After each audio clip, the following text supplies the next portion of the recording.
نبی پاک صلی اللہ علیہ وسلم نے فرمایا میں اس بات کا خوف نہیں کرتا کہ میری امت کمزور ہو جائے گی، اس بات کا ڈر نہیں کہ پیسے ختم ہو جائیں، نہ یہ خوف ہے کہ بھوکی مرے گی۔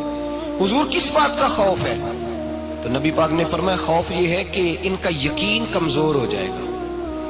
یاد رکھیں اگر اعتبار نہ ہو تو گھر نہیں چلتا، تو اگر اللہ رسول پر یقین کامل نہ ہو تو پھر بندہ مسجد نہیں آ سکتا، پھر اس کا دین نہیں چلتا، پھر اس کے لیے مشکل ہے نماز، پھر اس کے لیے مشکل ہے راہ خدا میں خرچ کرنا۔ میرے نبی پاک نے فرمایا یوں نہ کہا کر کہ یا اللہ چاہے تو دے چاہے تو نہ دے، جب مالک سے مانگ تو کہا کر یا اللہ تجھی سے مانگنا ہے، میں لے کے اٹھوں گا، تو مجھے دے گا۔ فرمایا جتنا تیرا یقین کامل ہوگا اتنا ہی اللہ تجھے جھولی بھر کے عطا فرمائے گا۔ کمزور سا مسلمان، لڑکھڑاتا سا مسلمان دیکھتا ہوں کرتا ہوں، اور یہ بھی نہ دیکھا کریں بھائی ایمان یقین کو استقامت کے درجے پہ لیں، یہ نہ دیکھا کریں کہ وہ کیسے دے گا، وہ کسی وسیلے کا محتاج نہیں ہے، وسیلے کو پسند کرتا ہے، پر وسیلے کا محتاج وہ بغیر وسیلے کے بھی دے دیتا ہے۔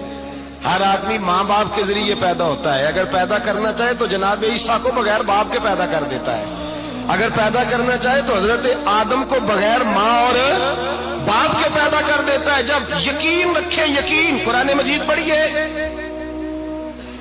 حضرت موسیٰ علیہ السلام فرعون کے دربار میں کھڑے ہیں، چاروں جانب دشمن ہی دشمن ہے، جادوگر آ گئے، انہوں نے سانپ چھوڑے، حضرت موسیٰ کے ہاتھ میں ڈنڈا تھا۔ حضرت موسیٰ کہتے ہیں یا اللہ کیا کروں؟ تو اللہ تعالیٰ نے فرمایا اپنا سانپ پھینک دو۔ کہنا چاہیے تھا نا کہ یا اللہ ایک ہی تو شے ہے، اتنے سانپ ہے، بچانے کے لیے ڈنڈا ہے وہ پھینک دوں؟ ڈنڈا پھینکا جاتا ہے، سانپ کو دیکھ کر کے قابو کیا جاتا ہے۔